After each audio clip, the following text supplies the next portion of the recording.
गर्मी में एक कमरे का ससुराल बना होटल। अरे मोरी मैया, कितनी गर्मी हो रही है। गर्मी से हाल बुरा हो चुका है। बहू जल्दी आ जा, मैं तो शादी की तैयारी से ही थक चुकी हूँ। भगवान का शुक्र है कि ये शादी निपट गई। वो तो है माँ जी। ये कहकर रचना कलश के चावल गिराकर घर के अंदर आती है। अरे अंतरा, अब तो तेरी बहू आ गई है। अब तो तेरी बहू के हाथ से खाना खा पी कर जाएंगे। अरे जरा हम भी तो देखे बहू कितना अच्छा खाना बनाती है। क्यों कश्मीरा? अरे हाँ हाँ बहू, मुझे बहुत गर्मी लग रही है। मुझे क्या, सबको ही लग रही होगी। गर्मी जो इतनी पड़ रही है, तो जा सबके लिए ठंडा ठंडा शरबत बना कर लिया। जी बुआ जी। और सुनो, तुम शहर में नहीं गांव में हो, तो यहाँ पर तुम्हें घूंघट में रहना पड़ेगा। जी बुआ जी। अरे पर बहू देखेगी कैसे? उसने इतना मोटा और भारी लहंगा पहन रखा है, कपड़े तो बदलने देते।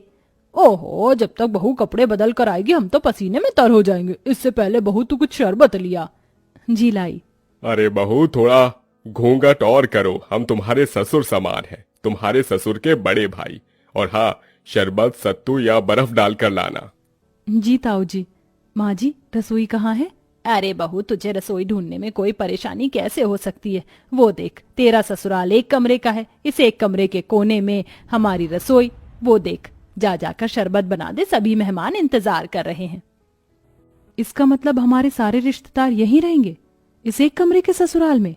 और कहाँ जाएंगे बहू? यहाँ पूरे में बिस्तर बिछा देंगे, सब यहीं लेट जाएंगे। हे भगवान, इतनी गर्मी में सारे लोग एक ही कमरे में कैसे रहेंगे?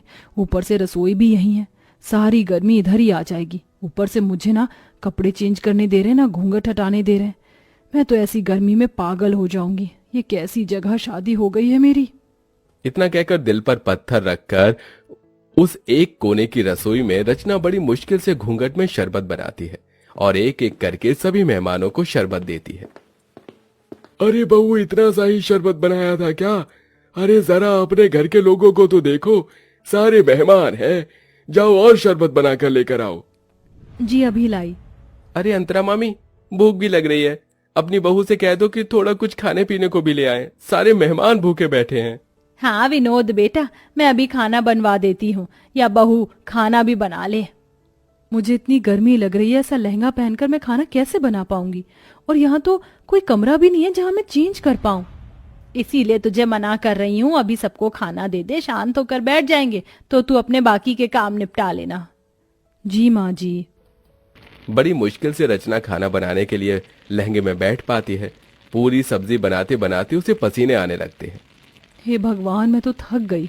पता नहीं कैसे लोग हैं जो इस एक कमरे के ससुराल को समझ रखा है। और नहीं, बहू इन्हें नौकरानी लग रही है। आते ही नई बहू से कोई काम करवाता है क्या? अरे बहू, मेरे भतीजे का भूख से हाल बेहाल हो रहा है, जरा जल्दी खाना बना।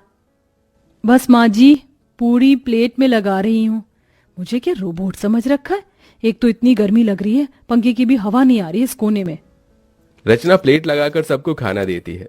खत्म हो जाने पर बैठने आती है कि लहंगे की वजह से उसका पैर फिसल जाता है और माधव उसे संभाल लेता है।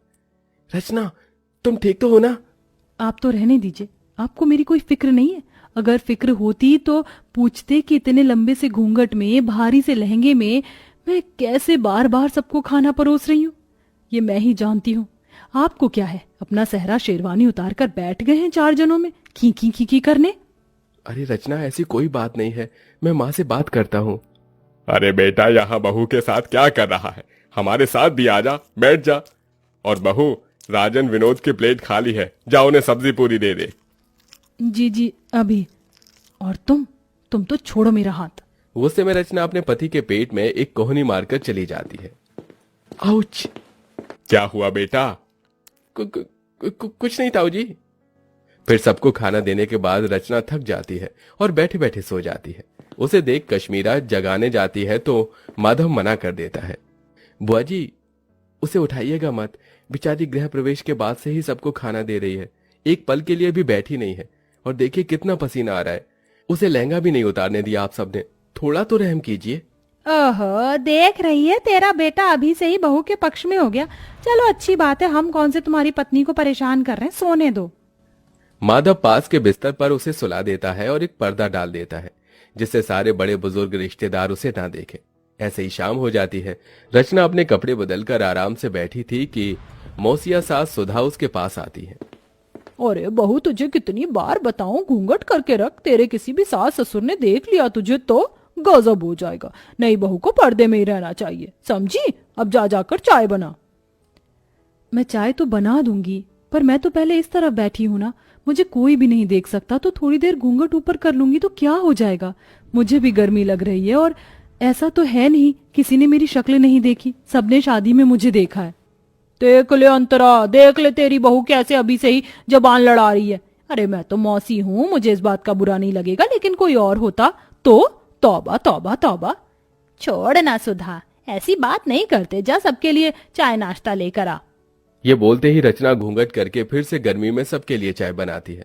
अब इतने सारे मेहमान थे, हर कोई थोड़ी थोड़ी देर बाद अपने खाने पीने की फरमाइश कर रहा था।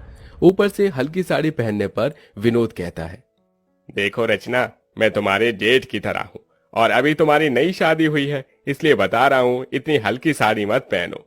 जो नई नवेली दुल्हन हो तो थोड़ी भारी साड़ी पहनो।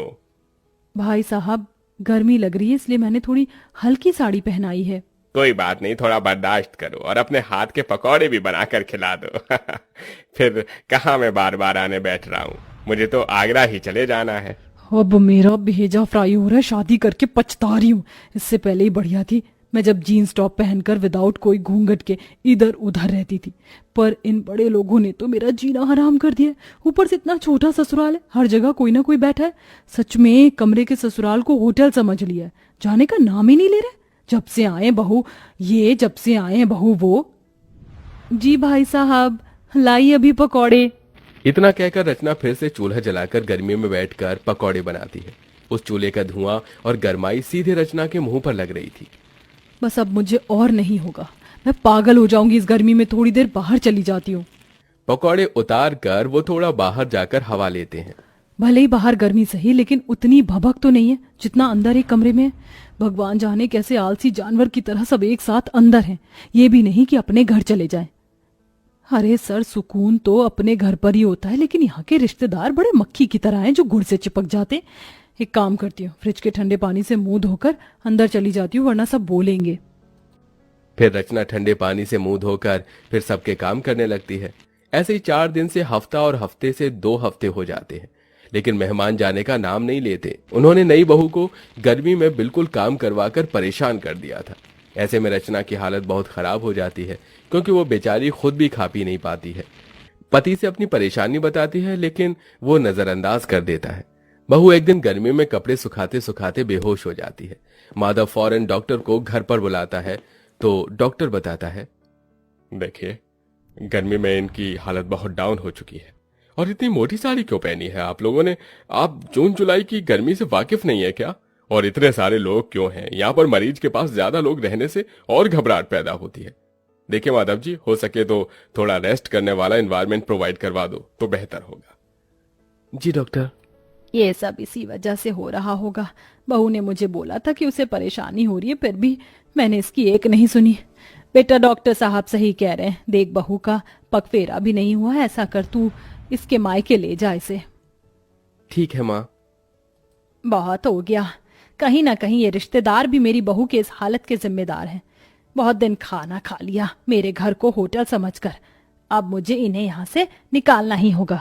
सुनिए, आप सब थोड़ा बाहर जा सकते हैं? जो डॉक्टर साहब ने बोला है उसी के लिए बोला है मैंने।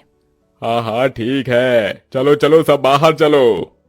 उनके बाहर जाते ही अंतरा बहू से कहती है, बहू मैं समझ सकती हूँ, तू बहुत परेशान हो गई थी, इसलिए अब मैं तुझे तेरे मायके भेज रही हूँ और इन मेहमानों की तो छुट्टी मैं करूंगी। काश तेरी ये बात मैंने पहले समझ ली होती।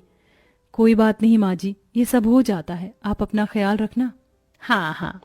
कुछ देर बाद माधव रचना को लेकर उसके मायके चला जाता है और फिर अंतरा शाम से लेकर अगले 4 दिन तक रोज फीका खाना बनाती है और बहाने लगाती है। तभी सुधा, कश्मीरा, मुकेश खाने को मना कर देते हैं। अरे नहीं नहीं, बस जिज्जी अब और नहीं चाहिए। अरे खा लो पेट भरकर, बहू के हाथ से भी तो कहते थे बार बार। पर तुम्हारे हाथ से नहीं खा सकते ना अंतरा। रचना बहुत ज्यादा अच्छा खाना बनाती थी इसलिए खाते थे, और वैसे भी अब हम सबको बहुत दिन हो गए हैं, अब हमें अपने घर को निकलना चाहिए। हाँ हाँ, अब हम सबको अपने घर जाना चाहिए, हम चलते हैं। इस तरह सारे मेहमान मजबूरन खुद ही अंतरा का बेकार खाना खाकर वहां से भाग जाते हैं और कुछ दिनों बाद ही नई बहू घर वापस आकर एसी में सास के साथ खुशी खुशी रहने लगती है।